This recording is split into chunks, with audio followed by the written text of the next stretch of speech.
Hello नमस्कार दोस्तों, आप सभी का हमारे यूट्यूब चैनल के ऊपर हार्दिक स्वागत है।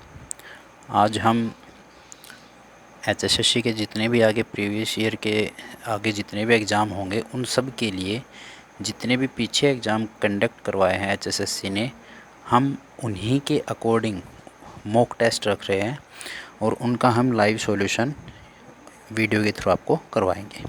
तो आज का हमारा जो पहला है, फर्स्ट जो टेस्ट है आपका, ये अकाउंट असिस्टेंट 1/2020 कैटेगरी नंबर 34 का है। 20/8/2021 को जो पेपर हुआ है, आज हम इसके क्वेश्चन करेंगे। सबसे पहला क्वेश्चन है, किस अधिनियम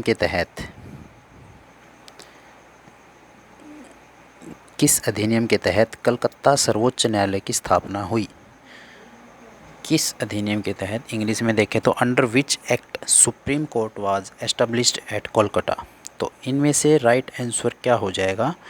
1833 charter act, 1773 regulating act, 1813 charter act, 1858 का भारत सरकार अधिनियम।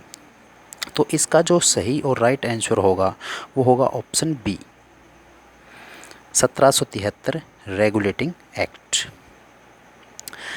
इसके बाद नेक्स्ट जो क्वेश्चन होगा हमारा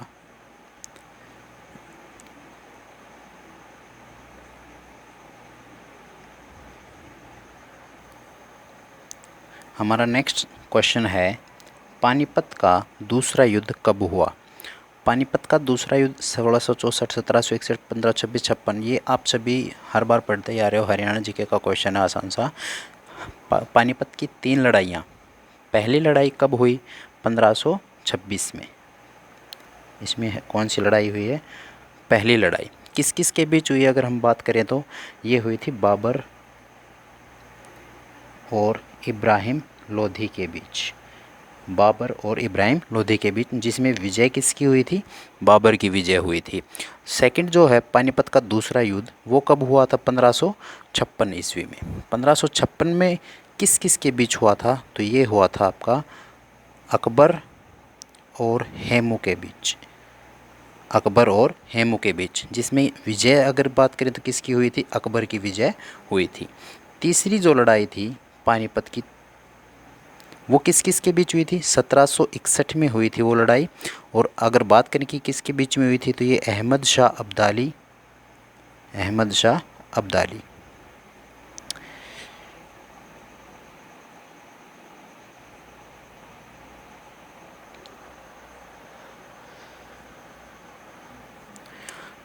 तो हम बात कर रहे थे कि पानीपत की जो तीसरी लड़ाई थी वो कब हुई थी? 1761 में। किस किस के बीच बात करें तो अहमद शाह अब्दाली और किसके बीच में? मराठाओं के बीच में।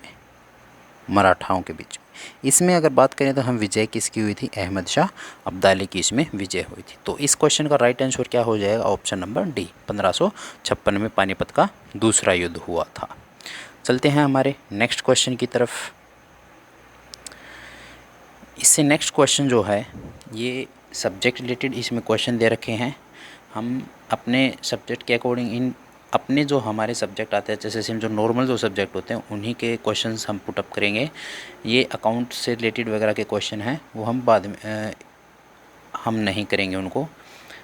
इसमें नेक्स्ट क्वेश्चन है, अंतर्राष्ट्रीय परमाणु ऊर्जा एजेंसी को 1957 में किसके शांति के लिए परमाणु प्रस्ताव को क्रियान्वित करने के लिए स्थापित किया गया? तो इसका राइट आंसर क्या हो जाएगा?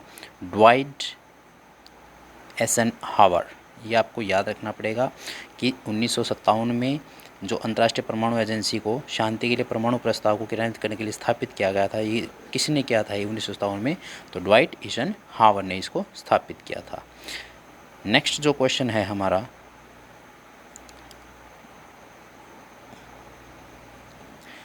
बाई वाउचिंग का अर्थ प्राधिकरण। ये हमारा सब्जेक्ट से रिलेटेड क्वेश्चन है, इसको हम नहीं करते हैं। नेक्स्ट क्वेश्चन है हमारा, मोहम्मद गजनी ने हरियाणा के थानेसर में आक्रमण किया। बार बार एचएसएससी के एग्जाम्स में क्वेश्चन प्रीवियस ईयर से रिलेटेड सीधा उठा करके डायरेक्ट डाल दिया जाता है, तो इस क्वेश्चन को आप अच्छे तरीके से याद कर लीजिएगा कि मोहम्मद गजनी ने हरियाणा के थानेसर में आक्रमण कब किया था? तो इसका राइट आंसर क्या हो जाएगा? 1014 ईस्वी में इसमें आक्रमण किया था हरियाणा के थानेसर पे। अगला जो क्वेश्चन है,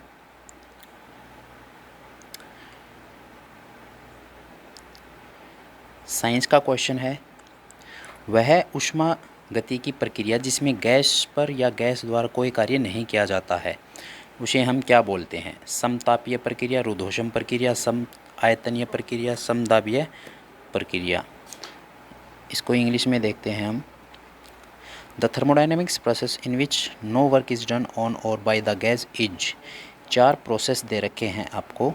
नंबर 1 है आइसोथर्मल प्रोसेस, दूसरा है एडियाबैटिक प्रोसेस, तीसरा है आइसोकोरिक प्रेशर और नंबर 4 पे है आइसोबैरिक प्रेशर। तो हम बारी बारी से चारों को पढ़ लेते हैं एक बार कि जो फर्स्ट होता है आइसोथर्मल, इस प्रोसेस के अंदर क्या चीज़ होता है? थर्मल मतलब कि इसमें टेम्परेचर आपका क्या होगा? कांस्टेंट होगा। टेम्परेचर क्या होगा हमारा? कांस्टेंट होगा। उसके बाद आता है एडियाबैटिक प्रोसेस। एडियाबैटिक जो प्रोसेस होता है इसमें हिंदी में बात करें इसको बोलते हैं रुद्धोष्म, यानी कि ऊष्मा का आदान प्रदान इसमें नहीं होगा, ऊष्मा का चाल चलन इसके दौरान नहीं होता है। तो ये प्रोसेस कौन सा हो जाता है आपका? एडियाबैटिक प्रोसेस हो जाता है। नंबर 3 ऑप्शन है आइसोकोरिक प्रेशर। आइसोकोरिक प्रेशर क्या होता है? एक ऐसा थर्मोडायनामिक वाला pressure which no work is done, जिसमें कोई काम नहीं होता on or by the gas के द्वारा, यानी कि वह ऊष्मागति की प्रक्रिया जिसमें गैस पर या गैस द्वारा कोई कार्य नहीं किया जाता है। तो इसका सही आंसर हम किसको बताएंगे? आइसोकोरिक प्रेशर को। एक ऑप्शन और है, ये जो ऑप्शन है आइसोबैरिक प्रोसेस, इसका मतलब होता है समदाबीय प्रक्रिया, अर्थात जिसके अंदर प्रेशर क्या हो? कांस्टेंट हो। प्रेशर क्या हो इसमें? कांस्टेंट हो। तो इस क्वेश्चन का राइट आंसर हमारा क्या हो जाएगा? Isochoric pressure. बढ़ते हैं हमारे नेक्स्ट क्वेश्चन की तरफ। ये आपका सब्जेक्ट से रिलेटेड है। अगला क्वेश्चन है हरियाणा जीके का है क्वेश्चन। उस ज़िले का नाम बताइए जो हरियाणा में लौह नलिकाओं का सबसे बड़ा उत्पादक है। लौह नलिकाएं की बात करें तो हम जो आयरन पाइप्स जो हैं उनमें सबसे आगे अग्रणी कौन सा ज़िला है, उस ज़िले का नाम बताना है। तो सबसे हाईलाइट वाला क्वेश्चन है, आपको डायरेक्ट इसमें आंसर भी दिखाई दे रहा होगा। तो इसका सही आंसर हो जाएगा हिसार। हिसार को ही क्या बोलते हैं हम? आयरन का सबसे बड़ा उत्पादक ज़िला है ये। अगर हम बात करें जो ऑप्शन फर्स्ट है यमुनानगर, इस ऑप्शन के अकॉर्डिंग ये इसमें किस चीज़ का सबसे ज़्यादा उत्पादन होता है? तो ये किसके लिए है? लकड़ी के लिए, टिम्बर मार्केट जिसको हम बोलते हैं। जींद की बात करें तो जींद किस उद्योग के लिए प्रसिद्ध है? जींद ज़्यादा से ज़्यादा डेयरी उद्योग के लिए प्रसिद्ध है। और गुरुग्राम की बात करें तो भवन निर्माण संबंधी जितनी भी सामग्री होती है सबसे ज़्यादा कहाँ पे मिलती है? भवन निर्माण संबंधी सामग्री, वो सारी किस में मिलती है? हमें गुरुग्राम में मिलती है। तो इन सभी में उत्पादक के हिसाब से देखें तो यमुनानगर लकड़ी, जींद डेयरी के हिसाब से, और आयरन पाइप्स का जिक्र आए तो हिसार, और भवन निर्माण सामग्री में कौन सा जिला अग्रणी है? गुरुग्राम जिला अग्रणी है। चलते हैं हमारे नेक्स्ट क्वेश्चन की तरफ। अगला क्वेश्चन है रीजनिंग से रिलेटेड क्वेश्चन है। हम सारे क्वेश्चन इसमें मैथ के, साइंस के, रीजनिंग के, कंप्यूटर के सब्जेक्ट को छोड़ करके, जो सब्जेक्ट स्पेसिफिक क्वेश्चन है आपके उनको छोड़ करके बाकी हम सारे पुटअप करेंगे। तो नेक्स्ट जो क्वेश्चन है आपका, दी गई श्रृंखला को पूरा करने के लिए सही विकल्प को चुनें। इसके लिए आपको ध्यान रखना है, ये जो श्रृंखला है आपकी BDFILP, मैं आपको इंग्लिश में दिखा देता हूँ एक बार। BDFILP, ज़्यादा आप जूम करके देखेंगे तो BDFILP। देखते हैं इनके बीच में कैसे नेक्स्ट जो हमारी टर्म होगी वो क्या आएगी। तो B और D के बीच में किस चीज़ का गैप है? C का। D और E के बीच में किसका है? E का। F और I के बीच में जिसकी कमी है वो क्या है? G और H। I फिर J और K, उसके बाद आता है L, उसके बाद आता है L के बाद M N O, और O के बाद आता है P। यहाँ से एक सीक्वेंस बन रही है कि पहले जो दो आपको डिजिट दे रखे हैं B और D के बीच में, और D और F के बीच में एक एक टर्म का डिफरेंस है। इसके बाद कितनी टर्म्स का डिफरेंस हो रहा है? 2 टर्म का। तो यहाँ पे कितने का हो रहा है? 3 टर्म का। तो M N O और फिर आएगा आपका P, और P के बाद बात करें तो हम Q R S। इन 3 के बाद जो आपका वर्ड आएगा वो आपका आंसर होगा, यानी कि हमारा यहाँ पे राइट आंसर क्या हो जाएगा? T हमारा राइट आंसर हो जाएगा। नेक्स्ट क्वेश्चन की तरफ चलते हैं अब हम। अगला क्वेश्चन है इसके बाद हमारा नेक्स्ट क्वेश्चन आता है, किस नदी का स्रोत शिवालिक की पहाड़ियों में नहीं है? किस नदी का जो स्रोत है, सोर्स जो है, वो शिवालिक की पहाड़ियों में से नहीं है? तो इनमें से सही और राइट आंसर क्या हो जाएगा, किस नदी का नहीं है? देखते हैं हम। घग्गर जो नदी है ये कहाँ से निकलती है? तो बात करें घग्गर नदी की, तो ये कहाँ से निकलती है? ये डगशई की पहाड़ियों से निकलती है, डगशई की पहाड़ियों से निकलती है। उसके बाद बात आती है कि मारकंडा नदी कहाँ से निकलती है? तो ये शिवालिक की पहाड़ियों से एक श्रेणी है, धरतीधर श्रेणी से निकलती है, धरतीधर श्रेणी से। उसके बाद बात करें हम यदि टांगरी नदी की, तो टांगरी नदी कहाँ से निकलती है ये? तो ये निकलती है मोरनी हिल्स, पंचकुला से निकलती है। तो इसका राइट आंसर क्या हो जाएगा? दोहन नदी। दोहन नदी शिवालिक की पहाड़ियों से नहीं निकलती है, शिवालिक की पहाड़ियों से तो धरतीधर श्रेणी से मारकंडा नदी निकलती है। तो बात करें अगर हम दोहन नदी की, तो दोहन नदी कहाँ से निकलती है? दोहन नदी का जो उद्गम स्थान है वो कहाँ पे है? नीम का थाना, राजस्थान। नीम का थाना राजस्थान से निकलती है। ठीक है, नेक्स्ट क्वेश्चन की तरफ हम बढ़ते हैं अभी। अगला जो क्वेश्चन है आपका, चिंज और कोसेज, ये आपको डायरेक्ट याद रखना पड़ेगा। चिंज, कोसेज और बंदना, ये तीन नाम दिए हुए हैं। ये तीनों नाम किससे रिलेटेड हैं? तो ये एक कपड़ों की पद्धति जो होती है, सूती कपड़ों की पद्धति जो होती है, उसके नाम है। सूती कपड़ों की पद्धति, सूती कपड़ों की पद्धति के नाम है। तो इसका हमारा राइट आंसर क्या हो जाएगा? छपे हुए सूती कपड़े। नेक्स्ट क्वेश्चन मैथ का क्वेश्चन है। क्वेश्चन है, कुल मजदूरी 26.25 यानी 26.25 लिया गया, वास्तविक समय है 15 घंटे, अतः प्रति घंटा आय की प्रभावी दर क्या होगी? ये आपके ऑप्शन दिए हुए। इंग्लिश में बात करें तो हम देखते हैं कि टोटल जो वेज है हमारे पास, टोटल वेज कितनी है? 26.25 है, और एक्चुअल टाइम कितना लिया गया है इस मजदूरी को प्राप्त करने के लिए? 15 आवर्स का टाइम लिया गया है। तो अर्निंग पर आवर की आपकी इफ़ेक्टिव रेट क्या होगी? बिल्कुल ईजी क्वेश्चन है, केवल भाग ही करना है। 26.25 को कितने से भाग कर देंगे? 15 से भाग कर देंगे। तो हमारा राइट आंसर क्या हो जाएगा? यहाँ पे भाग को सोल्व करेंगे तो 1.75 आपकी क्या आ जाएगी? पर आवर की इफ़ेक्टिव रेट आ जाएगी। चलते हैं हमारे नेक्स्ट क्वेश्चन की तरफ। अगला क्वेश्चन है, हरियाणा का गुड़गांव, हरियाणा का कौन सा ज़िला? गुड़गांव ज़िला किस वर्ष में बना था? तो किस वर्ष में बना था? आप सभी को ये तो बार बार क्वेश्चन आपका आता ही रहता है। तो हरियाणा का जो गुड़गांव ज़िला है ये कब बना था? आपका राइट आंसर क्या हो जाएगा? 1966 में बना था। बात करते हैं 1979 में। तो 1979 में हरियाणा का कौन सा ज़िला बना था? तो उस ज़िले का नाम होगा फरीदाबाद। 1979 में कौन सा ज़िला बना है? फरीदाबाद बना है। अब बात करें 1995 की, तो 95 से याद रखना है आपने, कौन सा ज़िला बना है? पंचकुला ज़िला बना है। 1995 से पंचकुला ज़िला बना है। 1913 की बात करें यदि हम, तो 1913 में क्या चीज़ की शुरुआत हो चुकी है? तो भारत को फर्स्ट नोबेल प्राइज़ मिला था। भारत में पहला जो नोबेल प्राइज़ है वो मिला था, और किसको मिला था? रविंद्रनाथ टैगोर को। किसके लिए? गीतांजलि के लिए मिला था। तो इस क्वेश्चन का हमारा जो राइट आंसर होगा वो होगा 1966 में हरियाणा का कौन सा ज़िला बना है? गुड़गांव ज़िला बना है। नेक्स्ट क्वेश्चन, 4 ऑप्शन हैं, इनमें से कौन सा पोर्ट एक बार में 1 बिट डाटा संचारित करता है? 1 बिट डाटा संचारित करता है एक बार में। इंग्लिश में देख लेते हैं एक बार हम। A fill in the blanks ports transmits 1 bit of data at a time, 1 bit data at a time के लिए। तो 1 बिट डाटा जो होता है एक टाइम के लिए कौन प्रोड्यूस करता है? वो कौन सा आपका पोर्ट होगा? तो इसका आंसर होगा, राइट ऑप्शन क्या होगा? Serial port. अगर हम बात करें पैरेलल पोर्ट की, तो parallel port at a time कितने बिट डाटा ट्रांसफ़र करता है?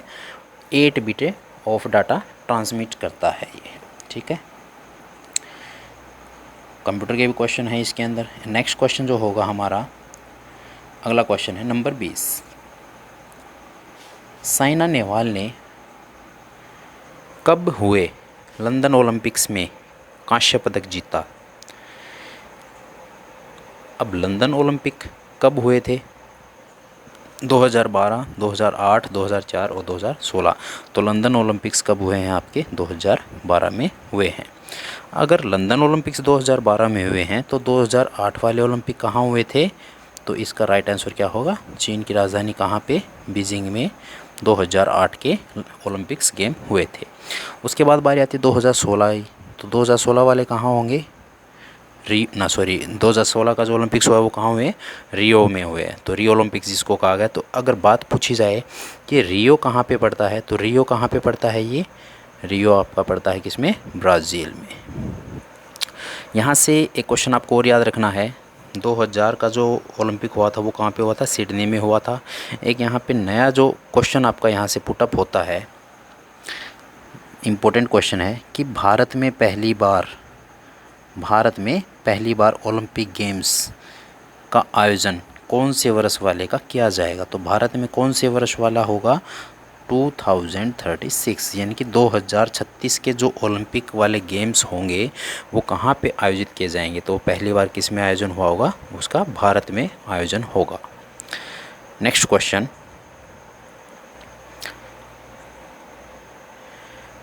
है 10 विद्यार्थियों के गणित के अंक 100 में से निम्नलिखित हैं। 85, 100, 36, 40, 90, 92, 96, 86, 30 व 20। इनके अंकों की माध्यिका ज्ञात कीजिए। माध्यिका, माध्य, बहुलक, इनसे रिलेटेड क्वेश्चन बार बार पुटअप होते हैं। इंग्लिश में बात करें तो इसको हम बोलते हैं, माध्यिका को क्या बोलते हैं? हम मीडियन बोलते हैं। माध्यिका को हम क्या बोलते हैं? मीडियन पूछा है। तो इसने क्या पूछा है? मीडियन क्या चीज़ है? देखिए, हम सारी चीज़ें यहीं पे सीख लेते हैं एक बार। सारी चीज़ों का मतलब मैं थोड़ा इनको जूम कर देता हूँ। यहाँ पे जो आपके जो टर्म दे रखे हैं, 10 स्टूडेंट हैं, उनके नंबर हैं 85, 100, 36, 40, ये अलग अलग 10 स्टूडेंट्स के नंबर दे रखे हैं। तो 3 चीज़ें होती हैं हमारे पास। जैसे फर्स्ट जो चीज़ होती है वो होता है मोड। पहली जो चीज़ है वो क्या है? मोड, जिसको क्या बोला जाता है? बहुलक। हिंदी में क्या बोलते हैं? बहुलक। यानी कि ये जो आपके आंकड़े दे रखे हैं, ये जो डाटा दे रखे हैं, इनमें जो भी आपका डाटा सबसे ज़्यादा बार इसमें रिपीट हुआ हो वही आपका क्या हो जाएगा? इसमें मोड हो जाएगा। यानी कि वो क्या हो जाएगा? आपका बहुलक हो जाएगा। बहुलक के बाद जो चीज़ आती है वो क्या है? आपका मीन। क्या है? मीन। तो किसी भी श्रृंखला का, किसी भी सीरीज़ का अगर आपको मीन निकालना है तो मीन निकालने का जो फॉर्मूला होगा वो क्या होगा? जितने भी आपका डाटा है, जितने भी आंकड़े हैं आपके, उन सब का सम ऑफ डाटा, जितने भी आपके आंकड़े हैं उन सब का योग, आंकड़ों का योग बटे में उनकी क्या कर देंगे? हम उनकी संख्या कर देंगे। तो इससे आपका क्या हो जाएगा? मीन निकल आएगा। अब मीन के बाद जो हमें चीज़ चाहिए वो आपकी माध्यिका। माध्यिका को इंग्लिश में क्या बोलते हैं? मीडियन। माध्यिका को इंग्लिश में क्या बोलते हैं? हम मीडियन बोलते हैं। तो मीडियन को निकालने का सबसे अच्छा तरीका जो है, आसान तरीका है, ज़्यादा हार्ड भी नहीं है। सबसे पहले आपको क्या करना है मीडियन निकालने के लिए? ये जो सीरीज़ दे रखी है, ये वाली जो सीरीज़ है, इसको हम आरोही क्रम में रख लेंगे। अब आरोही क्रम की बात करें तो किससे शुरुआत होगी?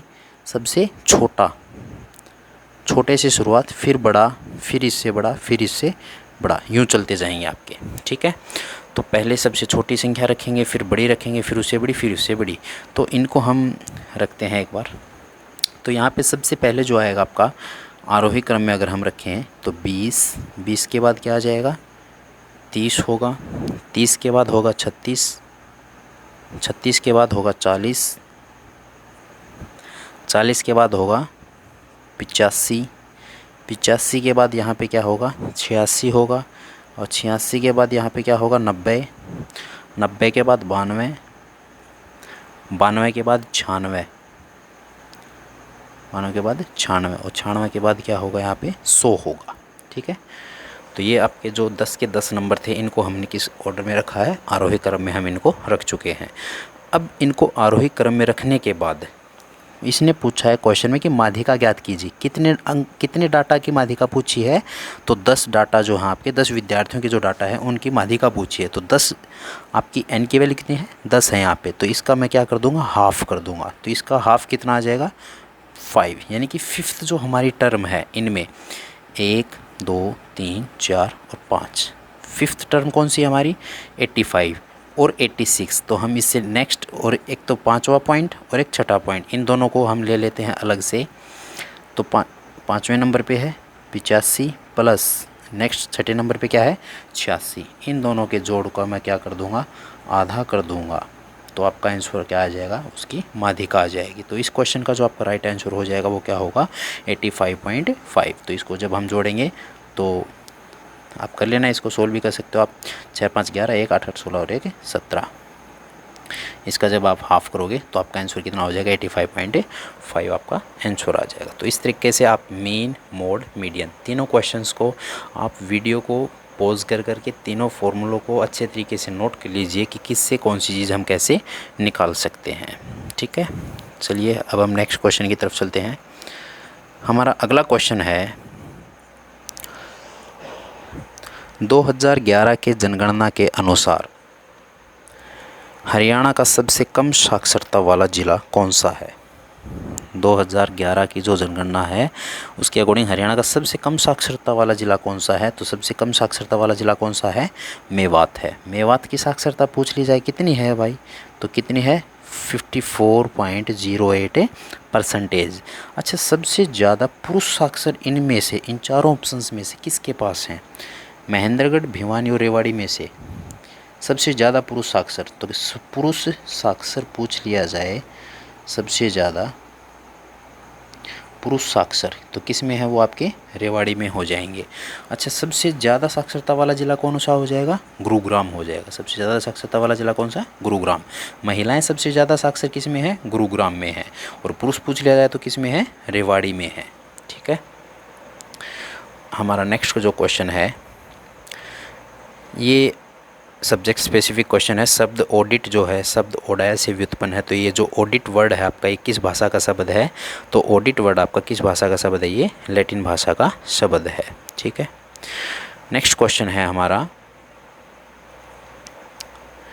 साइंस का क्वेश्चन है, इंग्लिश में देख लेते हैं इसको।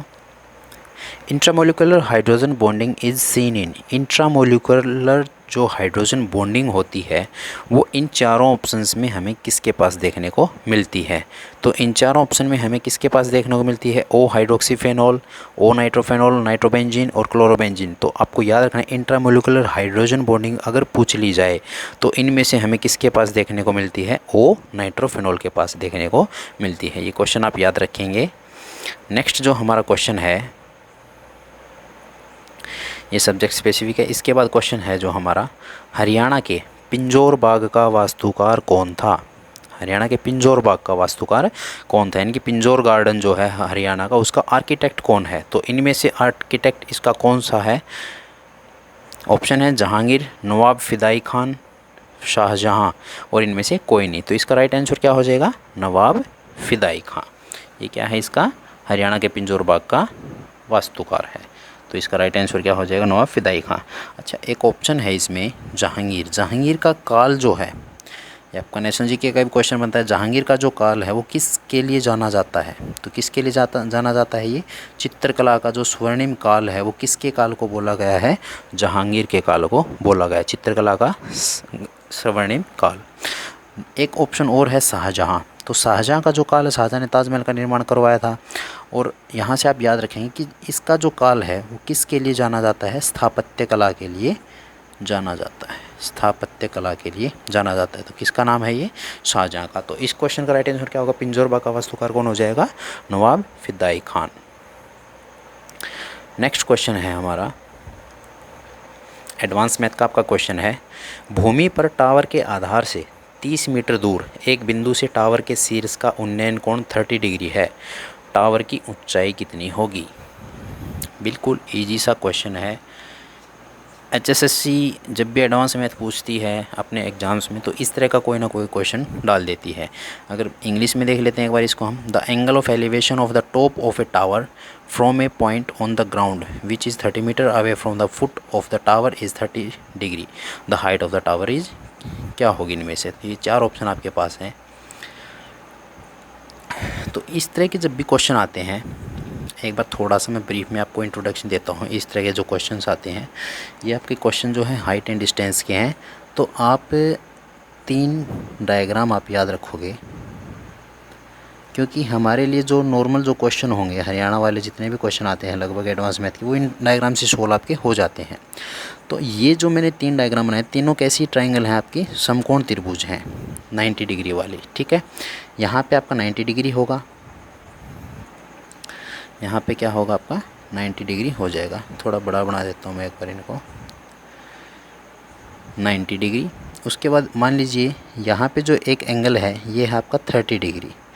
तो ये वाला जो एंगल होगा आपको इससे ऊपर वाला, ये कितने डिग्री का हो जाएगा, 60 का। अगर यहाँ पे आपका जो एंगल है ये 60 डिग्री है तो ये वाला एंगल कितने का हो जाएगा, ये हो जाएगा 30 डिग्री का।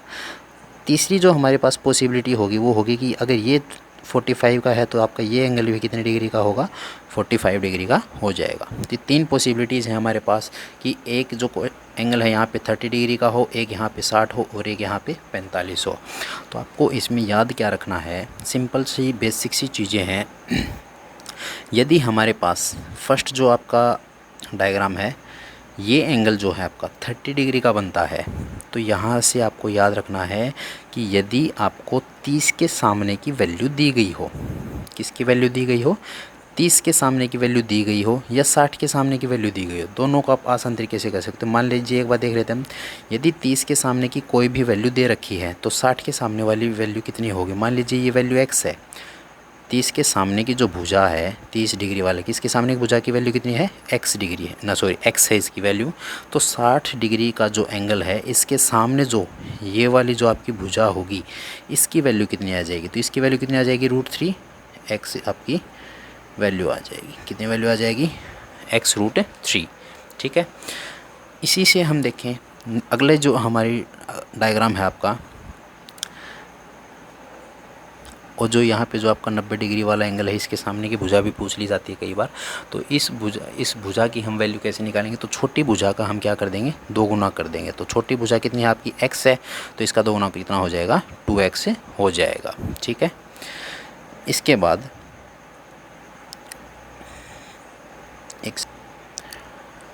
बाद जो हमारे जो नेक्स्ट जो डायग्राम है, मान लीजिए अभी हमने पढ़ा है कि 30 के सामने यदि कोई वैल्यू दे रखी है उसकी वैल्यू, वो वैल्यू है x। अब यदि बात आ जाए कि यदि 60 के सामने की वैल्यू आपकी x है, जो 60 डिग्री वाला एंगल है, ये स्क्रीन थोड़ी छोटी है, आप है ना अपनी कॉपी में साथ के साथ डायग्राम बनाते जाएं और इनको लिखते जाएं।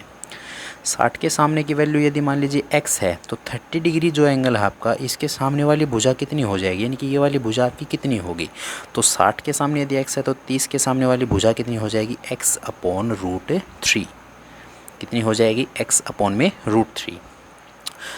अब 90 के सामने वाली भुजा पूछ ली जाए तो 90 के सामने वाली भुजा मैंने आपको बताया कि छोटी भुजा का क्या होता है, 2 गुना होता है। तो इनमें से x और x/√3 में छोटी भुजा कौन सी है, ये वाली आपकी छोटी भुजा है। तो इसका 2 गुना जो होगा वो आपकी क्या आएगी, जो आपके 90 के सामने की जो भुजा है उसकी वैल्यू आ जाएगी। यानी कि इसकी वैल्यू की हम बात करें तो 2x/√3 आपका आंसर हो जाएगा। ठीक है, इसी तरह तीसरी जो हमारे पास पॉसिबिलिटी है वो है कि एंगल 45 और ये भी एंगल 45। तो यदि 45 के सामने की वैल्यू x है तो इस 45 के सामने की वैल्यू भी आपके पास क्या होगी, x ही होगी। ठीक है, और यहाँ पे 90 डिग्री का एंगल, तो इसके सामने वाली जो भुजा होगी एक जो आपको टर्म है ये आपको याद रखनी है कि 45 वाले केस में जो 90 के सामने वाली भुजा होगी उसकी वैल्यू हमेशा किसकी तरह आएगी, √2x से निकल के आएगी।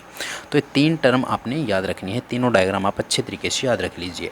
हमारा अभी जो क्वेश्चन है हम इसको इसी की मदद से करेंगे, बिल्कुल 2 सेकंड का क्वेश्चन है, कोई हार्ड नहीं है। भूमि के टावर के आधार से जैसा बोल रहा है वैसे ही हम सोल्व आउट करेंगे, आप इनको नोट कर लेना। भूमि के टावर, एक भूमि के ऊपर ये टावर है, आधार से 30 मीटर की दूरी तक, यहाँ तक, यानी कि ये जो वैल्यू है आपकी कितनी है, 30 मीटर की दूरी है।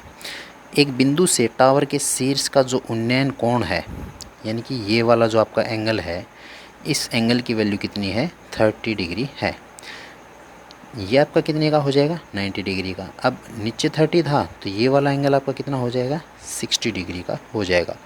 आपके पास जो वैल्यू है वो ये वैल्यू दे रखी है, और ये वैल्यू किस भुजा के सामने का है, किस एंगल के सामने है, ये 60 वाले के सामने दे रखी है। तो यदि 60 के सामने की भुजा x हो, x, तो 30 के सामने वाली भुजा कितनी होती है, x/√3 होता है। अब यहाँ पे x की वैल्यू है 30, तो यहाँ पे हम 30 के सामने वाली भुजा निकालेंगे तो 30/√3। √3 को सोल्व करने के लिए मैं ऊपर भी रेशनलाइजेशन कर देता हूँ, √3 से मल्टीप्लाई, नीचे भी √3 से मल्टीप्लाई। तो ऊपर आ जाएगा आपका 30√3 और नीचे क्या आ जाएगा आपका √3 के √3 से मल्टीप्लाई करूँगा तो कितना आएगा 3। 3 से इसको मैं काटता हूँ तो जो आपका आंसर आ जाएगा वो कितना होगा 10√3 हो जाएगा। तो इस क्वेश्चन का राइट आंसर क्या होगा 10√3 मीटर होगा। बढ़ते हैं हमारे नेक्स्ट क्वेश्चन की तरफ। अगला जो क्वेश्चन है आपका वो है चंडीगढ़ के रॉक गार्डन की स्थापना किसने की थी। चंडीगढ़ के रॉक गार्डन की स्थापना किसने की थी? तो ऑप्शन है आपके पास मैकेज नेवी की, नेक्सन सेन, एल्बर्ट मेयर और नन ऑफ दीज। बहुत बार पूछा गया क्वेश्चन है रॉक गार्डन, आप रट ही चुके होगे इस क्वेश्चन को, बिल्कुल इजी क्वेश्चन में आपसे पूछ रखे हैं। तो रॉक गार्डन की स्थापना पूछ ली जाए किसने की थी, नेकचंद सैनी ने की थी। अगला क्वेश्चन, नेक्स्ट जो क्वेश्चन है शीशा मुख्यतः किसके रूप में रहता है।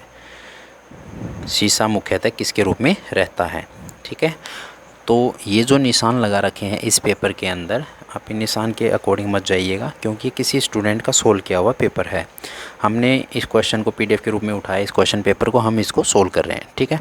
तो शीशा लेड जो होता है, लेड, वो इनमें से मुख्यतः किसके रूप में रहता है। तो शीशा जो लेड है किसका एस्क है इनमें से कौन सा एस्क है शीशे का? तो शीशे का एस्क कौन सा है इसमें से? गैलेना। सिनेबार जो एस्क है आपका ये किसका हो जाएगा? पारे का एस्क हो जाएगा, ठीक है। मैग्नेटाइट किसका हो जाएगा? आयरन का हो जाएगा। कैसिटेराइट अगर पूछता है तो ये किसका आपका हो जाएगा? टीन का आपका एस्क या और हो जाएगा। तो लेड जो होता है, लेड किस रूप में रहता है? ये गैलेना के रूप में रहता है। तो इस क्वेश्चन का राइट आंसर क्या हो जाएगा? गैलेना, ठीक है। नेक्स्ट क्वेश्चन की तरफ हम बढ़ते हैं।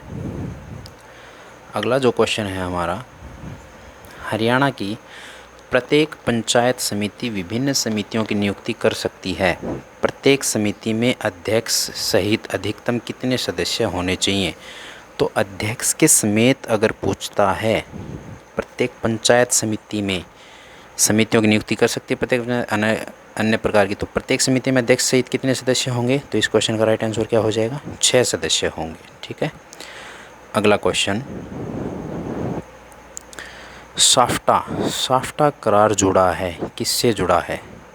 साफ्टा, सबसे पहले हम बात करते हैं ये जो साफ्टा एग्रीमेंट जो है, साफ्टा एग्रीमेंट की फुल फॉर्म आप नोट कर लेना। इसकी जो फुल फॉर्म होगी साफ्टा एग्रीमेंट की वो होगी south Asian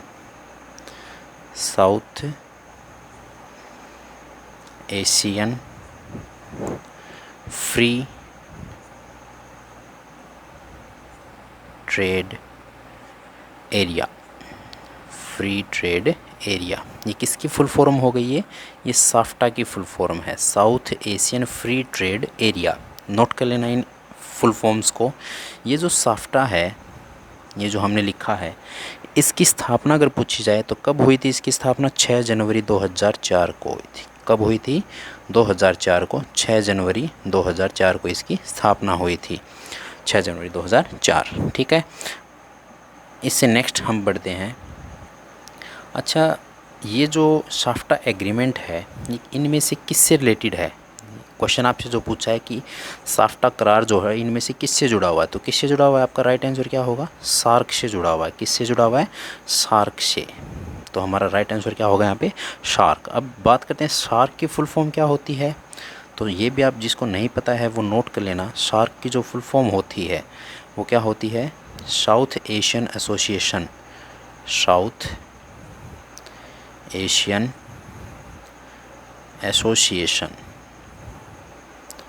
association for regional cooperation,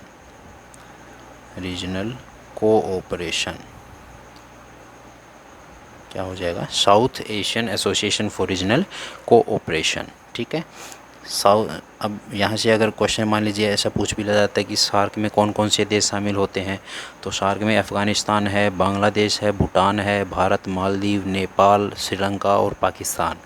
अभी जो पीछे जो 2020 की बात करें हम, तो जो उड़ी हमला हुआ था उसके दौरान जो 20वां सम्मेलन हुआ है इसका, 19वां जो सम्मेलन हुआ था 2020 में, वो कहाँ पे हुआ था? पाकिस्तान में हुआ था। ठीक है, तो उस वजह से उसमें उस कमेटी या फिर उस दौरान एक निर्णय लिया गया था, उन सभी जितने भी सार्क देश हैं सभी ने पाकिस्तान में जो पाकिस्तान का जो मान लीजिए उन्होंने हमला जो किया था भारत के अंदर, उड़ी हमला, आपको याद होगा, तो इस उड़ी हमले की निंदा करते हुए सभी सार्क देशों ने पाकिस्तान को क्या कर दिया? बॉयकॉट कर दिया था।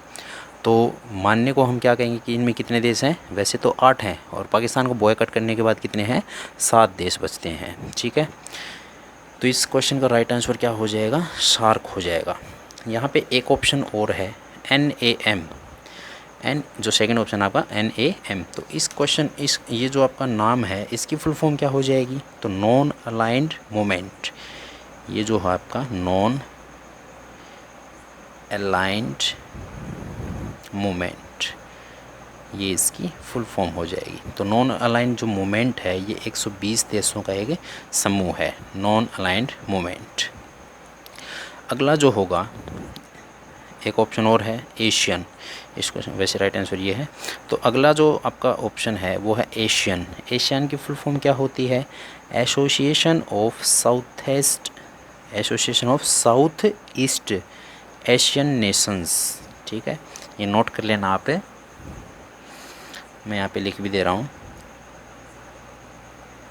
Association of south east Asian nation, south east Asian Nations. ठीक है, इसमें बात करें हम कि भाई एशियन का कौन सा सम्मेलन हुआ है अभी? 38 और 39वां जो सम्मेलन है ये कहाँ पे हुआ है? तो ये कहाँ पे हुआ है? ये ब्रूनेई में हुआ है। कहाँ संपन्न हुआ है? ये ब्रूनेई में संपन्न हुआ है। ठीक है, नेक्स्ट जो क्वेश्चन है हमारा, ये क्वेश्चन जो है आपका सब्जेक्ट स्पेसिफिक है। उपभोक्ता संरक्षण अधिनियम 1986 के अधिकारों और हितों की बेहतर रक्षा के लिए प्रावधान करता है।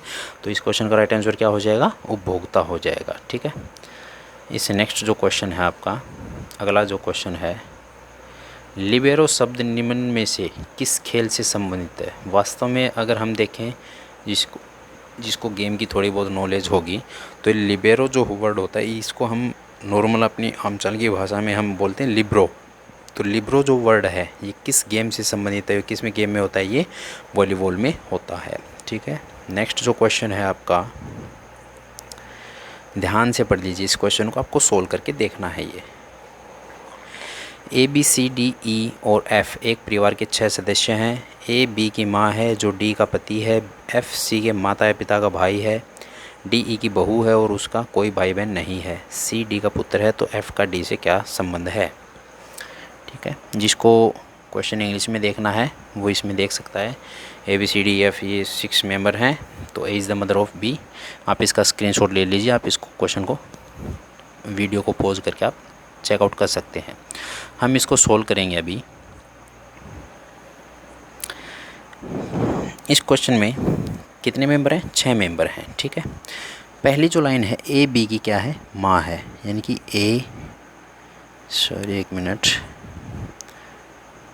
A जो है वो B की माँ है। A आपकी क्या हो जाएगी? यहाँ पे माँ हो जाएगी, किसकी? B की। नेक्स्ट जो लाइन है, जो D का पति है, तो D का पति कौन हो जाएगा? B हो जाएगा। D का पति है, B की माँ है ना, तो ये B जो है वो किसका पति है? ये D का पति है, D का पति है। ठीक है, अगली जो लाइन है, F C के माता या पिता का भाई है। F जो है वो C के माता या पिता का भाई है। अब देखते हैं कि C क्या चीज़ है। उससे पहले हम देखेंगे कि D E की बहू है। D क्या है? E की बहू है। D जो है E की बहू है, यानी कि E यहाँ पे हम मान लेते हैं इसका सास है या फिर इसकी ससुर जी हैं, जो भी हैं, इनकी बहू का नाम क्या है? वो D है। और उसका कोई भाई या बहन नहीं है, तो इसका कोई भाई बहन, D का कोई भी भाई बहन नहीं है। इसके बाद आता है C D का पुत्र है। C जो है वो किसका पुत्र है? D का पुत्र है। तो C इन दोनों का पुत्र हुआ, किस किस का? B का और किसका? D का। F का D से क्या संबंध है? एफ़ इसने कहा था कि एफ़ जो है सी के माता या पिता का भाई है। एफ़ जो है वो सी के माता या पिता, तो सी की माता तो ये हो गई और ये क्या हो गए, इसके पिता हो गए। तो एफ़ जो है सी के माता या पिता में से किसी एक का भाई है। अब इसने ये कह रखा है कि डी ई की बहू है और उसका कोई भाई या बहन नहीं है, तो ये तो होगा ही नहीं। तो एफ़ का डी से पूछा इसने क्या संबंध है, तो इससे रिलेटेड तो होगा नहीं। तो इससे रिलेटेड होगा तो क्या रिलेशन होगा आपका, इसका तो कोई भाई बहन था ही नहीं। तो मतलब क्या है कि किसका भाई बहन में से हो जाएगा, बी के भाई बहन में से हो जाएगा। तो डी का ये क्या लगेगा, एफ़ जो है ये क्या लगेगा, इसका देवर या फिर जेठ लगेगा। ठीक है, तो इस क्वेश्चन का राइट आंसर हो जाएगा देवर या फिर जेठ। नेक्स्ट क्वेश्चन जो है, हरियाणा में Indira Gandhi super thermal power परियोजना किस में स्थित है। हरियाणा में Indira Gandhi super thermal power परियोजना इनमें से किस में स्थित है। तो चार ऑप्शन आपके पास, झाड़ली, खेदर, पानीपत और ककरोई। तो सही इसका जो आंसर होगा वो होगा आपका झाड़ली में। तो झाड़ली में कौन सी है आपकी, Indira Gandhi super thermal power परियोजना।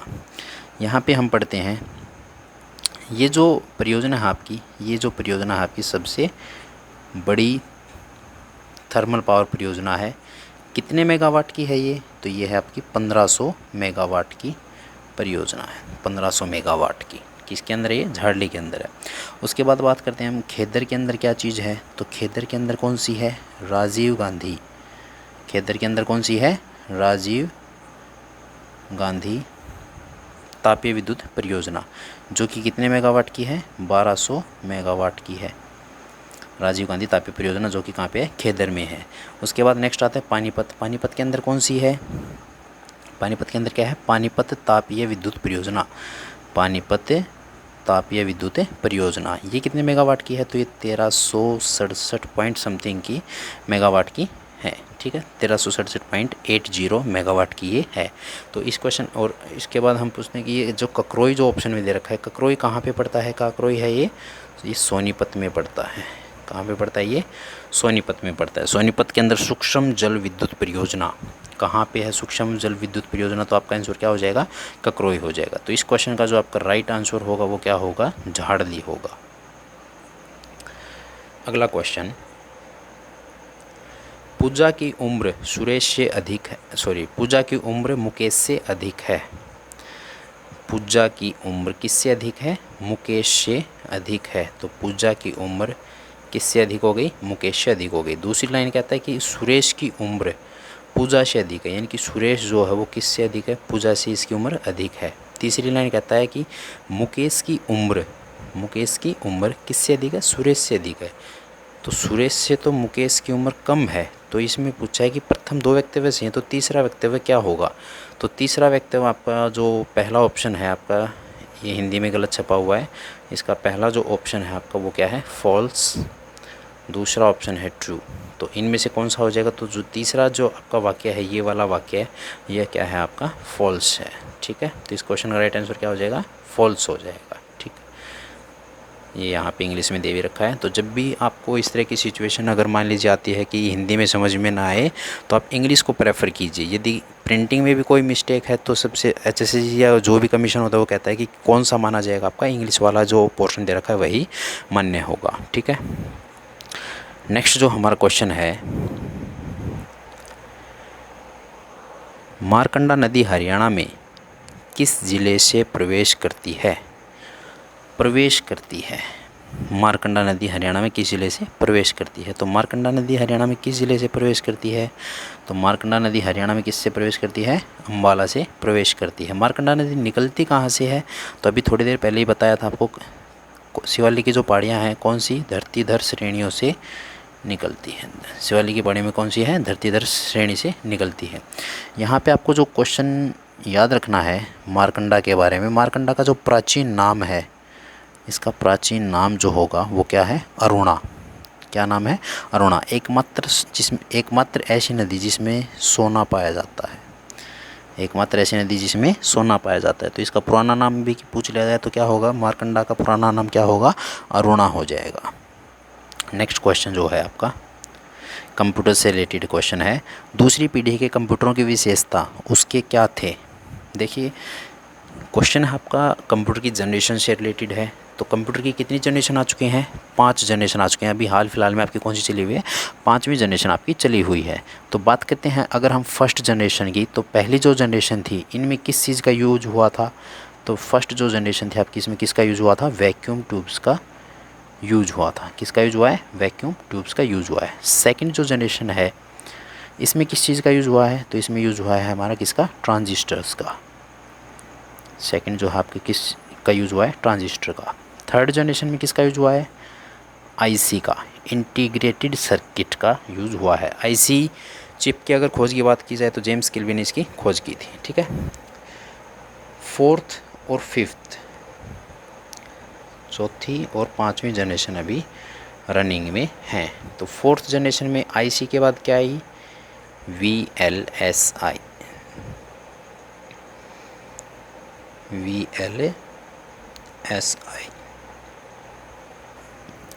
तो हमारा अगला क्वेश्चन था दूसरी पीढ़ी के कंप्यूटर की विशेषता। ठीक है।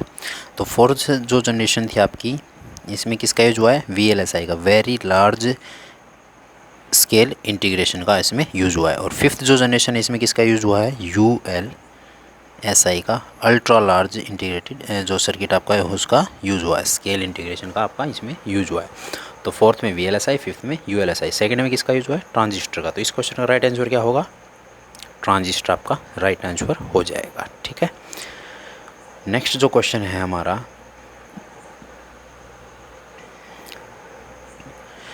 43, 2011 की जनगणना के अनुसार हरियाणा में किस जिले का जनसंख्या घनत्व न्यूनतम है? सबसे कम जो घनत्व है, जनसंख्या घनत्व, वो इनमें से किसका है? तो किसका पूछा जाए? सिरसा का। तो इसमें किसका है? सिरसा का। कितना है? 303 है। ठीक है। अच्छा, सिरसा के बारे में एक चीज़ आपको और याद रखनी है कि इसका क्षेत्रफल जो है वो क्या है? सबसे ज़्यादा है। इसका क्षेत्रफल क्या है? सर्वाधिक है। तो क्षेत्रफल के अकॉर्डिंग सर्वाधिक पूछ लिया जाए बड़ा कौन सा है, तो क्या आंसर होगा आपका? सिरसा हो जाएगा। अगला क्वेश्चन, एक खालिस्तान में प्रत्येक प्लेटर की प्रत्येक और सैकड़ों ट्रैक्स होते हैं। ये आपका कंप्यूटर का क्वेश्चन है। ए फिल द ब्लैंक्स में have several 100 tracks on each side of each platter. तो इसका आंसर राइट आंसर क्या होगा? हार्ड डिस्क होगा। कि भाई सेवरल 100 ट्रैक्स जो होते हैं ईच साइड के अंदर, मतलब लगभग, सेवरल का मतलब होता है कि आपके जो प्रत्येक प्लेटर में प्रत्येक और 1000 यानी कि 100 से सैकड़ों से भी ज़्यादा आपके क्या हो सकते हैं? प्लेटर हो सकते हैं। तो ट्रैक्स हो सकते हैं। तो इसका आंसर क्या होगा आपका? हार्ड डिस्क हो जाएगा। नेक्स्ट जो क्वेश्चन है आपका, ये आपका सब्जेक्ट स्पेसिफिक है। ठीक है। वैसे जो इसका आंसर होगा उनको ज़्यादा बेटर तरीके से पता होगा जिनका ये सब्जेक्ट रहा है। तो इसका आंसर आपका वैसे सेकंड है। ठीक है। हमारा जो नेक्स्ट क्वेश्चन है, वह गवर्नर जनरल जिसने बहादुर शाह जफ़र को अंतिम मुग़ल शासक घोषित किया है। तो ऐसा कौन सा है भाई जिसने बहादुर शाह जफ़र को अंतिम मुग़ल शासक घोषित किया? तो इसका आंसर क्या हो जाएगा? कैनिंग आपका राइट आंसर हो जाएगा। कैनिंग। नेक्स्ट जो क्वेश्चन है,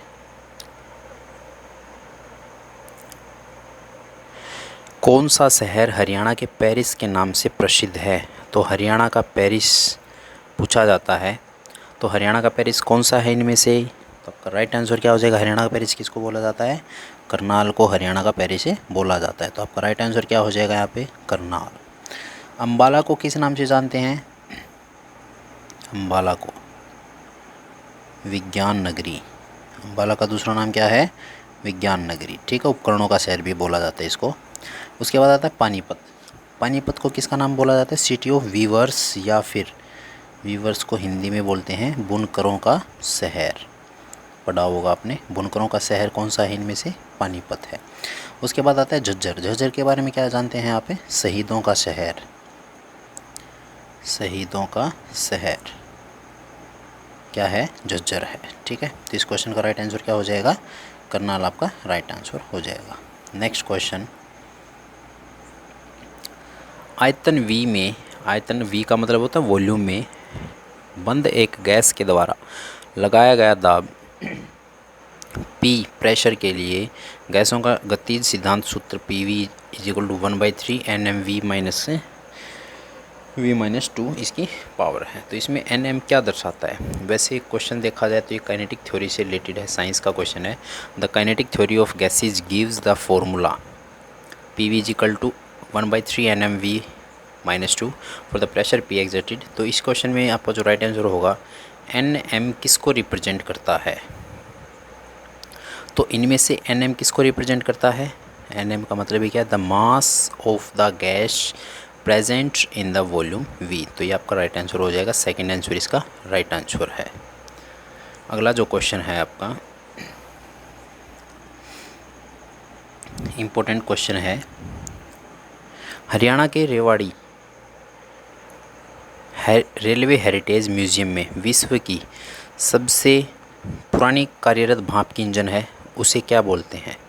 क्या बोलते हैं उसे? उसका नाम क्या है? फेरी क्वीन। क्या नाम है उसका?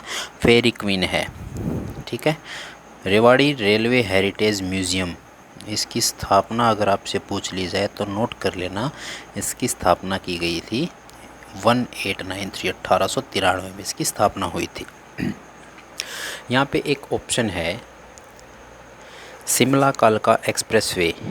ये क्वेश्चन आपको याद रखना है, विश्व विरासत में ये जगह शामिल है।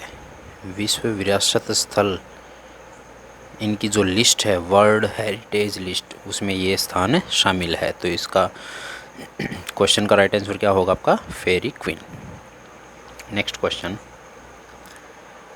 ई एक यादृच्छिक प्रयोग की एक घटना है, तो ई घटना होने की प्रायिकता प्लस ई घटना न होने की प्रायिकता क्या होगी? तो ये बिल्कुल इजी सा क्वेश्चन है, इसका राइट आंसर क्या हो जाएगा आपका? 1 हो जाएगा। ठीक है। ई के एक सेकेंड, यदि ई एक यादृच्छिक प्रयोग की घटना है, इंग्लिश में पढ़ लेते हैं हम एक बार इसको। Let E be an event of a random experiment, then probability of event E होने की और ना होने की। ठीक है। तो क्या हो जाएगा आपका? इसका राइट आंसर क्या होगा? 1 हो जाएगा। अगला क्वेश्चन, जीटी रोड निम्नलिखित में से हरियाणा के किस ज़िले से नहीं गुजरता है? तो जीटी रोड इनमें से किस में नहीं गुजरता है? जीटी रोड तो तीनों में है। किस किस में है? सोनीपत के अंदर भी है, पानीपत में भी आता है और कुरुक्षेत्र में आता है। जीटी बेल्ट इसी को तो बोला जाता है, सोनीपत, पानीपत और कुरुक्षेत्र। तो इस क्वेश्चन का राइट आंसर क्या हो जाएगा आपका? भिवानी में नहीं आता है। तो इस क्वेश्चन का राइट आंसर हो जाएगा भिवानी। अगला क्वेश्चन है, निम्न में से कौन से 2 द्वीप देश हिंद महासागर में स्थित हैं? Which of the following 2 island countries located in the Indian ocean? तो राइट आंसर क्या हो जाएगा? इंडियन ओशियन में अगर बात करते हैं तो क्या इसका राइट आंसर होगा? ऑप्शन नंबर बी इसका राइट आंसर हो जाएगा, श्रीलंका और मालदीव। नेक्स्ट क्वेश्चन,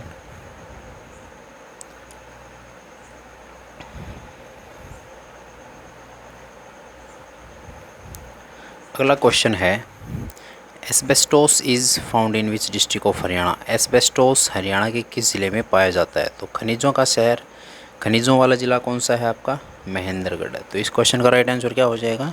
महेंद्रगढ़ आपका राइट आंसर हो जाएगा। अगर हम बात करते हैं हिसार की, अभी हमने थोड़ी देर पहले ही बात की थी। हिसार में क्या है? आयरन से रिलेटेड क्या है? सबसे बड़ा उत्पाद होता है। उसके बाद आता है गुरुग्राम। गुरुग्राम में भवन निर्माण सामग्री आपकी मिलती है। ठीक है। अगला क्वेश्चन साइंस से रिलेटेड आपका क्वेश्चन है, दही में बहुत से सूक्ष्म जीव होते हैं, इनमें से जीवाणु बनाने में कौन से सहायक हैं? जीवाणु बनाने में तो कौन से सहायक है दही के लिए? लैक्टोबैसिलस आपका राइट आंसर हो जाएगा। तो इसका राइट आंसर होगा लैक्टोबैसिलस। अगला क्वेश्चन, दिए गए अक्षरों के समूह में से विषम समूह को चुनें। इन चारों में से अलग जो ऑप्शन है वो कौन सा है?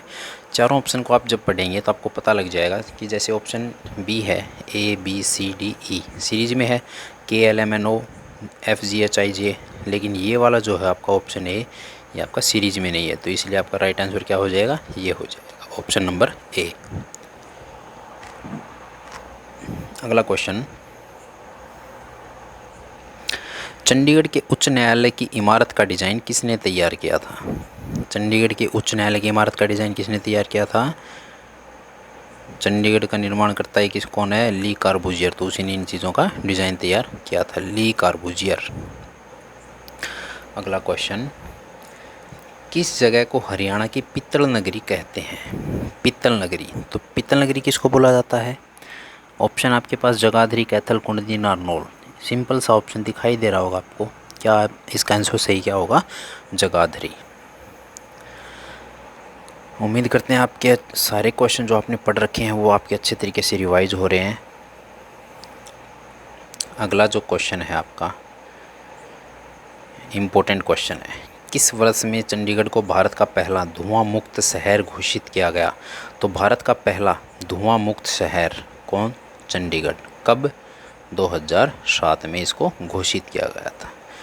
बहुत ही ज़्यादा अच्छी आबो हवा है इस जगह की। नेक्स्ट जो क्वेश्चन होगा आपका, इनमें से किसको हरियाणवी संगीत विधाओं, रागनी और शांग के लिए सूर्य कवि का सम्मान दिया गया? सूर्य कवि कौन है? लक्ष्मी चंद। तो इसका राइट आंसर क्या हो जाएगा? लक्ष्मी चंद है। सूरदास को क्या बोला जाता है? इसका तो राइट आंसर हो जाएगा लक्ष्मी चंद। लेकिन सूरदास को क्या बोला जाता है? सूरदास का आपने जब भी पढ़ा होगा तो सूरदास को क्या बोला जाता है? हिंदी साहित्य का सूर्य कवि। तो सूर्य कवि हरियाणा में अगर पूछा जाए कि सांग के लिए या संगीत विधाओं या रागनी के लिए, तो आपका आंसर होगा लक्ष्मी चंद। लेकिन यदि हिंदी का साहित्य सूर्य कवि, हिंदी साहित्य का हिंदी का सूर्य कवि, तो आपका आंसर क्या होगा? सूरदास होगा। ठीक है, दोनों में आप डिफरेंस अच्छे तरीके से याद रख लेना आपने। नेक्स्ट जो क्वेश्चन है आपका, निम्नलिखित में से कौन हरियाणा के विधानसभा के स्पीकर सर्वाधिक बार रहे हैं? इन चार ऑप्शन में से हरियाणा के विधानसभा के स्पीकर सबसे ज़्यादा बार रहे हैं। तो आपका आंसर सही क्या होगा? कौन सा रहा है इसमें सबसे ज़्यादा बार? तो हमारा राइट आंसर क्या हो जाएगा? हरमोहिंदर सिंह चड्ढा। हरमोहिंदर सिंह चड्ढा सर्वाधिक बार इसमें क्या रहे हैं? विधानसभा के स्पीकर रहे हैं। अगला क्वेश्चन, निम्नलिखित में से किसको ऑपरेटिंग सिस्टम और लैंग्वेज ट्रांसलेटर में वर्गीकृत किया जाता है? बिल्कुल इजी क्वेश्चन है, आपको कंप्यूटर का क्वेश्चन है, याद रखना है। किसको ऑपरेटिंग सिस्टम और लैंग्वेज ट्रांसलेटर दोनों में इसको यूज़ किया जाता है? तो आपका राइट आंसर क्या हो जाएगा? System software. क्या आंसर हो जाएगा आपका? राइट, सिस्टम सॉफ्टवेयर आपका सही आंसर हो जाएगा। ठीक है, अगला क्वेश्चन है, इनमें से चार ऑप्शन आपके पास, किसको हरियाणा का चेरापूंजी बोला जाता है? तो हरियाणा का चेरापूंजी बिल्कुल इजी है, क्या होगा? छछरौली हो जाएगा। ठीक है, अगला क्वेश्चन, एक सेकंड, लेड नाइट्रेट को गर्म करने पर भूरे रंग की क्या उत्सर्जित करती है? अच्छा सा क्वेश्चन है कि लेड नाइट्रेट को जब हम गर्म करते हैं तो उसके ऊपर ब्राउन कलर की क्या प्रयुक्त हो जाती है? लेड नाइट्रेट, इसकी जो इक्वेशन होगी वो इक्वेशन होगी आपकी 2PbNO3 गर्म कर दिया हमने इसको। अब इससे जो प्रोडक्ट हमें मिलेगा वो क्या मिलेगा? एक तो PbO प्लस, और क्या बनेगा हमें? 4NO2 प्लस ऑक्सीजन गैस, क्या? O2। ठीक है, तो लेड नाइट्रेट को जब हम गर्म करेंगे तो हमें 2PbO, NO2 और O2 मिलेगा। तो इन चार ऑप्शंस में आपके पास कौन सा ऑप्शन है आपका? तो राइट आंसर क्या हो जाएगा? ऑप्शन नंबर सेकंड हो जाएगा, NO2 आपका राइट आंसर हो जाएगा। अगला क्वेश्चन है, x का वह मान जिसके लिए दो फलन f और x = 3x² - 1 और gx = 3 + x बराबर हैं। इंग्लिश में देख लेते हैं हम। The values of x for which the two functions f(x) = 3x² - 1 and gx = 3 + x are equal is और आर। तो राइट आंसर क्या हो जाएगा इसका? अगर आप ऑप्शन में इन चीज़ों को पुटअप करके देखेंगे, जैसे मान लीजिए मैं पहला ही ऑप्शन उठाता हूँ, यहाँ से x की जगह पे आपको 4/3 पुटअप करना है, तो आपका दोनों इक्वेशन में अगर आप पुट करते हो तो दोनों इक्वेशन आपकी क्या होनी चाहिए? इक्वल पुटअप होनी चाहिए। तो 3x² में यदि मैं सबसे पहले उठाता हूँ 4/3, तो 3 × 4/3 का स्क्वायर कितना होता है? 16/9। 3 से इसको काट देता हूँ मैं, 3 - 1, तो 3 एकम 3 और 16 में से 3 गया तो कितना बच गया आपका? 13/3, 13/3। दूसरी इक्वेशन में आप जोड़ के देखना, x की जगह मैंने 4/3 माना था, तो 4/3 और प्लस में 3, नहीं सॉरी, एक सेकेंड,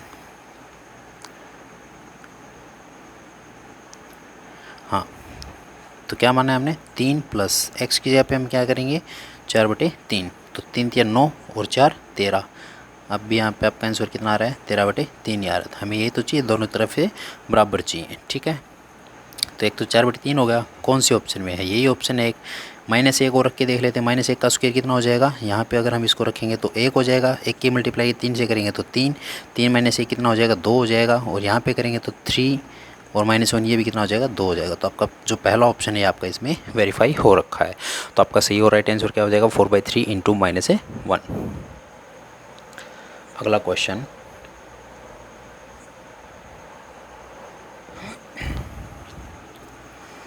क्वेश्चन है what is the acromion Umang stands for in terms of mobile governance in India. Umang app जो आई थी मोबाइल गवर्नेंस के मामले में, इस उमंग की फुल फॉर्म पूछी है आपसे, तो उमंग की फुल फॉर्म क्या होगी इनमें से, नोट कर लेना इस क्वेश्चन को। उमंग की फुल फॉर्म पूछ ली जा सकती है, तो उमंग की फुल फॉर्म क्या होगी, unified mobile application for new age generation, unified mobile application for new age governance, यहाँ पे जनरेशन है, यहाँ पे गवर्नेंस है, और यहाँ पे क्या है, न्यू गवर्नेंस, किसके लिए, United mobile application for new governance, और फोर्थ ऑप्शन क्या आपका, नन ऑफ दीज है। तो इनमें से आपका जो राइट आंसर होगा वो क्या होगा, unified mobile application for new age governance, ये आपने याद रखना है, न्यू एज गवर्नेंस। तो आपका ऑप्शन नंबर सेकंड आपका इसमें सही हो जाएगा, उमंग ऐप, ध्यान रखना है सभी ने। अगला क्वेश्चन, अब इस क्वेश्चन के हिंदी के और इंग्लिश के क्वेश्चन हम पुटअप करेंगे। तो सबसे पहले आते हैं आपके इंग्लिश के क्वेश्चन आते हैं। क्वेश्चन है रीड ईच सेंटेंस, यानी कि फर्स्ट जो क्वेश्चन आपका, इसमें आपको क्या छाड़ना है, एरर फाइंड आउट करना है। तो the patient would not have died when the doctor had come in time. इस क्वेश्चन में आपको एरर फाइंड आउट करना है। तो the patient would not have died when the doctor had come, इस क्वेश्चन का राइट आंसर जो होगा, किस ऑप्शन में गलती है इसमें आपकी, तो इसका आपका राइट आंसर क्या हो जाएगा, ऑप्शन नंबर सी। कैसे, the patient would not have died, patient नहीं मरता अगर डॉक्टर टाइम पे आ जाता, यानी कि समय से पहले अगर डॉक्टर आ जाता। तो हैड कम यहाँ पे गलत है, यहाँ पे क्या आएगा, when the doctor came in time, ठीक है। अगला question, it is a pity that the daughter of millionaire is involve in the bank robbery. It is a pity that the daughter of millionaire, the daughter of millionaire कहना गलत है, क्योंकि सजीव वस्तुओं के लिए यदि हम पोजीशन दिखाते हैं तो उस पोजीशन को दिखाने के लिए एक तरीके से हम डिटरमाइन देखें तो निर्जीव वस्तुओं के साथ हम क्या यूज़ करते हैं, जैसे मान लीजिए एक एग्जांपल आता है कि कुर्सी की टांगें, ठीक है, तो हम चेयर्स लेग कहना गलत होगा, सही क्या होगा, द लेग ऑफ चेयर। इसी तरह से सजीव वस्तुओं के लिए हम क्या यूज़ करते हैं, सजीव वस्तुओं के लिए हम अपोस्ट्रोफी एस का यूज़ करते हैं, ठीक है। अब जैसे राम की किताब है तो राम्स बुक हो जाएगा, तो यहाँ पे सही क्या होगा, जैसे राम का बेटा या फिर राम्स सन, ठीक है। इसी प्रकार मिलेनियर की जो डॉटर है तो मिलेनियर्स डॉटर, ठीक है। तो यहाँ पे डॉटर ऑफ मिलेनियर कहना गलत हो जाएगा, तो आपका राइट आंसर क्या हो जाएगा, ऑप्शन नंबर बी आपका राइट आंसर हो जाएगा। अगला question, identify the types of sentence in the following sentence from the alternative given below. What is your name, कैसा एग्जाम्पल है, बिल्कुल ईजी सा क्वेश्चन है। इसका सही आंसर क्या होगा, इंटरगेटिव आपका ये सेंटेंस है, इंटरगेटिव सेंटेंस। अगला क्वेश्चन 86, प्रॉपर सीक्वेंस में रखना है आपने ये, Rekha and Seema. Option P है if they studied hard, option Q है could passes their examination easily, R है with all their heart and soul and did not waste their time. तो इसका सही और जो राइट सीक्वेंस होगी वो क्या होगी, रेखा एंड सीमा। रेखा और सीमा के बाद, रेखा एंड सीमा, तो सीमा के बाद इफ़ तो यहाँ पे हम लगा ही नहीं सकते, इफ़ दे स्टडीड हार्ड, क्योंकि इसका जिक्र पहले कहीं ना कि किसी बात में हुआ होगा, ना ही हम इफ़ लगा सकते हैं Rekha and Seema with all their heart and soul, ये भी नहीं कहेंगे। तो सही कौन सा हो जाएगा आपका? सबसे पहले हम शुरुआत करेंगे क्यू से, ये आपका नंबर 1 पे होगा। तो Rekha and Seema could pass their examinations easily. अब आपके पास क्यू से रिलेटेड 2 ऑप्शन है, 1 और 2। तो क्यू के बाद क्या आएगा? Easily if they studied hard, could pass their examination easily if they studied hard. तो आपकी जो सही सीक्वेंस बनती है ऑप्शन क्यू के बाद क्या बनती है? क्यू क्या आ जाए? पी आ जाए। तो आपका इसी में राइट आंसर मिल जाता है हमें। क्यू के बाद क्या होगा? P. If they studied hard, hard के बाद क्या आएगा? With all their heart and soul and did not waste their time. तो आपका राइट आंसर क्या हो जाएगा? ऑप्शन नंबर ए आपका राइट आंसर हो जाएगा। नेक्स्ट जो क्वेश्चन है आपका हिंदी से रिलेटेड क्वेश्चन है। अभी क्वेश्चन है विस्मयादि बोधक अवयव को क्या बोलते हैं? तो विस्मयादि बोधक अवयव का दूसरा नाम क्या है? द्योतक बोलते हैं उसको। क्या बोलते हैं? द्योतक। नेक्स्ट क्वेश्चन, खालिस्तान द्वारा समय का ज्ञान होता है, तो किसके द्वारा हमें समय का ज्ञान होता है? कालवाचक, दूसरा है रीतिवाचक, तीसरा है स्थानवाचक। इनमें से हमें समय का ज्ञान किससे होता है? तो समय का ज्ञान किससे होता है? काल मतलब समय, एक ही तो बात है, काल और समय।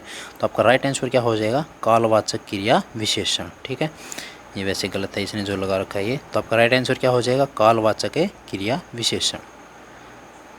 अगला क्वेश्चन, निकटतम शब्द अवस्था से संबंधित शब्द है। कैसी अवस्था से संबंधित शब्द निकटतम शब्द?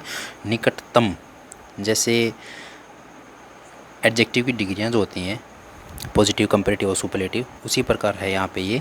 तो कौन सी अवस्था है निकटतम? सबसे निकट है ना, तो मतलब सुपरलेटिव डिग्री बात करें हम, तो यहाँ पे आपका राइट आंसर क्या हो जाएगा? उत्तम अवस्था।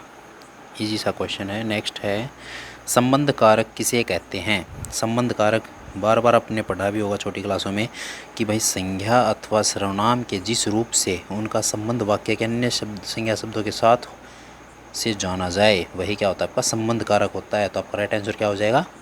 90 का ऑप्शन नंबर ए हो जाएगा। ठीक है, ये थे हमारे आज के क्वेश्चन पेपर। ये जो आपका क्वेश्चन पेपर था अकाउंटेंट असिस्टेंट का एग्ज़ाम हुआ था 2021 में हुआ था, ये 20/8/2021 को। तो इसके हमने जो हमारे सब्जेक्ट से रिलेटेड क्वेश्चन बनते हैं जैसे हरियाणा जीके से, साइंस से, ये सब्जेक्ट हमने कवर किए हैं। तो आगे भी आपका इस तरह का टेस्ट होता रहेगा, तो आपको इस सीरीज़ को आपको लगातार देखना है। आपको सभी के जितने भी आप सभी के जो आगे एग्ज़ाम होंगे उन सब के लिए आप सभी को best of luck. Thank you.